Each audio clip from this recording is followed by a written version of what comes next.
wants to pursue their career, हम उनको ऐसे नहीं रख लेंगे.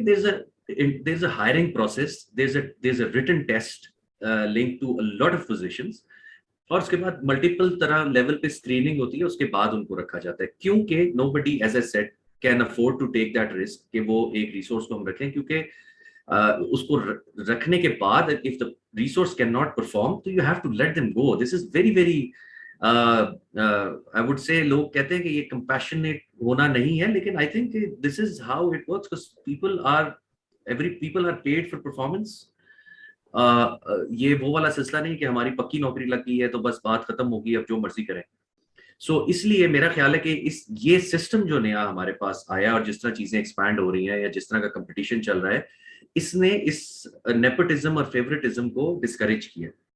सो आई वुड रिक्वेस्ट एवरीबडी कि आप लोग प्लीज हमें अपने रेज्यूमे जरूर भेजें, बट देखें, आपको थोड़ी सी रिसर्च ये करनी है कि अगर आप सॉफ्टवेयर इंजीनियर नहीं है और आप सॉफ्टवेयर इंजीनियर की पोजीशन के ऊपर अप्लाई करेंगे तो आपको कोई कॉल नहीं करेगा. सो यू नीड टू सी कि आपके जो कॉम्पिटेंसीज हैं, ये बेसिक चीजें जो अलाइन हो रही हैं, उनको लेके चलें. सेकेंडली, एक और टिप मैं जरूर देना चाहूंगा कि आप अपना कोई भी experience as a fresh graduate, कोई भी एक्सपीरियंस है, even if it is a baby sitting experience, उसको भी आप अपने रिज्यूमे में जरूर डालें. उसका रीजन ये है कि we as recruiters, we as HR professionals, we assess them, we profile people.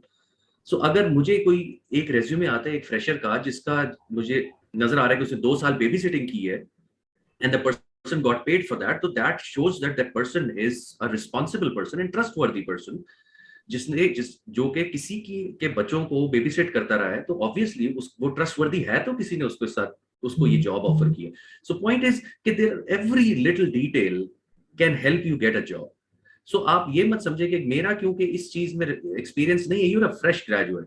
Fresh graduate का we understand that you don't have that relevant experience. So जो भी एक्सपीरियंस आपका है उससे हमें पता चलेगा रिस्पॉन्सिबल बंदा है, उसने पढ़ाई के साथ साथ कोई छोटी मोटी जॉब की है, कोई अर्निंग की है, कोई प्रोजेक्ट्स पे काम किया है. You know, that shows a lot about a person's intent, और that shows a lot about a person's behaviour. So उसको हम असेस करके can get that person on board. Plus हमारी कोशिश यही होती है कि जो हायरिंग प्रोसेस को जितना ट्रांसपेरेंट बना सके बनाते हैं. There can be loopholes, but generally, thanks to the system that we are in right now, thanks to the competition that we are in, I think none of us can afford to hire somebody who's not competent, and just because we know them. बहुत शुक्रिया खालिद साहब. I just add few things. एक तो बड़ी important fresh graduates के लिए बड़ा important है कि वो सब समझते हैं having the degree will be enough. लेकिन प्रॉब्लम यह है कि ना मार्केट प्लेस आपको सिर्फ डिग्री तो शायद एंटी दिलवा दे, लेकिन जो आप चाह रहे हैं उसके लिए 2-3 चीजें आपको और करने की जरूरत है. एक तो यह है कि आपको, I remember there's an institution by the name of Amal Academy.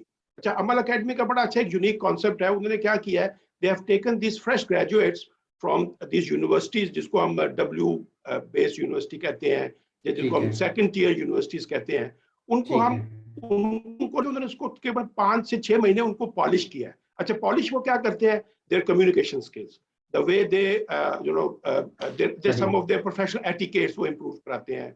Question answer अगर उन्होंने किसी इंटरव्यू में करना है तो इंटरव्यूइंग स्किल थोड़ी सी उनको सिखा देते हैं.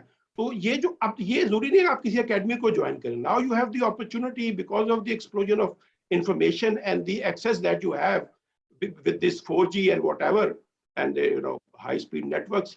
So you can just go to YouTube, you can go to other open courseware and get yourself groomed for such positions. कि डिग्री के साथ मेरे पास एडिड एडवांटेज क्या है कि now I'm polishing my other skills which are equally important once you want to go into and compete in a marketplace. तो आप ये भी जरूरी नहीं है कि आप किसी की मदद लें, you can do it on your own.